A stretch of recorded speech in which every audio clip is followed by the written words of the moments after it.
here for Sports Talk at the stadium, and I was treated to a wild and wacky ball game. I have truly been here at Death Valley all day today. Sports Talk at the stadium presented by the Touchstone Energy Cooperatives Bowl, and I don't quite have the words to express what we just saw at Death Valley. Clemson holding on for the 14-8 victory over Georgia Tech.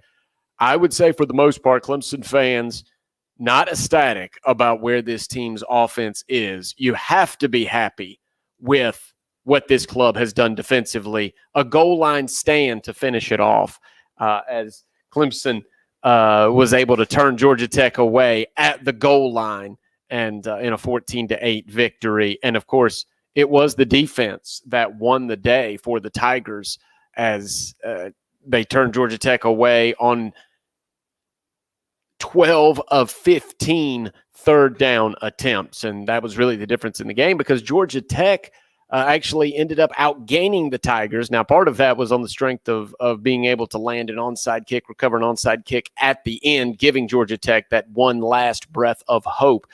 Georgia Tech outgains Clemson 309 to 284. They outpassed Clemson 203 to 126, and therein lies the real problem, I think, for Clemson fans as they were mumbling, as they were filing out of Death Valley tonight, having endured a nearly 2-hour lightning delay and then seeing an uninspiring performance from their offense. DJ Uiagalelei, 18 of 25 for 126 yards, and kind of got the old Bronx cheer when he hit Justin Ross on a crossing pattern, when he hit Joseph Ngata on an out pattern.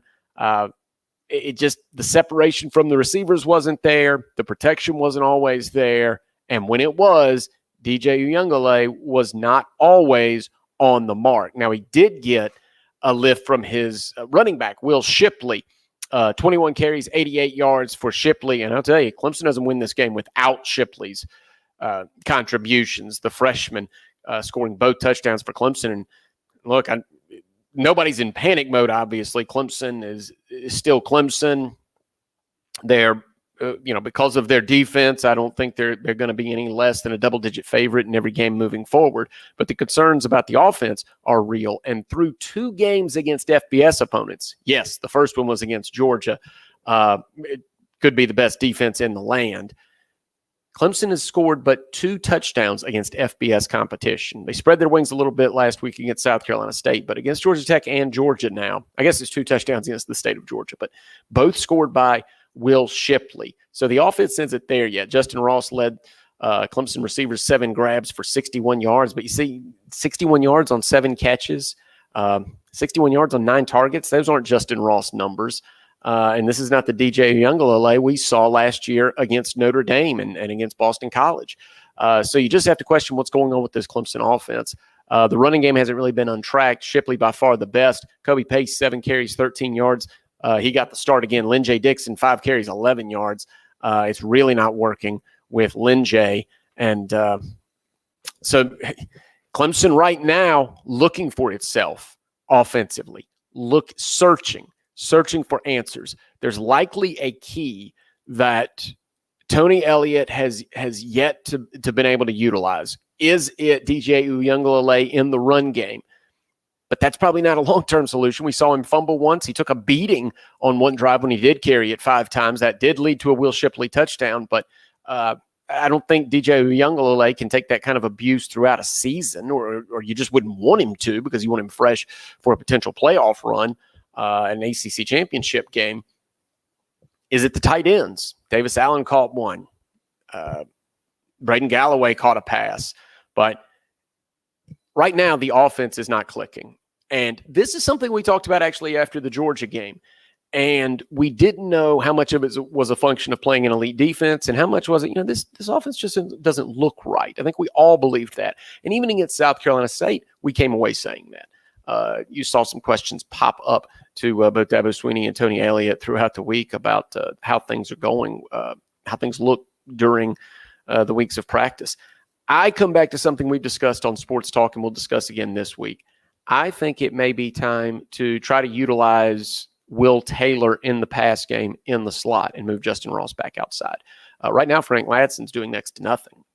for whatever reason, he and DJ Uyunglele are not on the same page. He's not even getting that many targets, that many looks. And guys made plays when given the opportunity. Ross has made plays when given the opportunity. But there's a missing ingredient to this passing game right now. And let's not take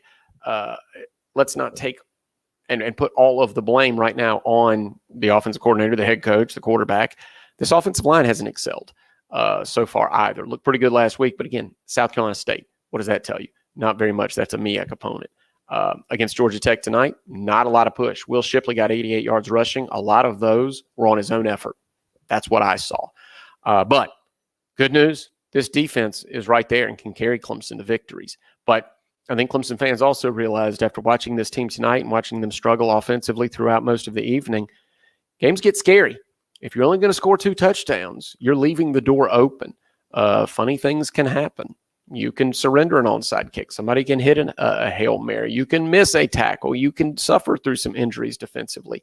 And this won't be the same defense all season long. So it's up to the offense to step up now and help Brent Venables' unit because they have been carrying the load through the last 2 victories. And now, as we spin it forward, North Carolina State is on deck. Now, they're coming off this week a game against Furman, so they have their own FCS opponent. This is supposed to be a warm-up for them. No offense, obviously, to the Paladins, so we love Clay Hendricks, had him on this week.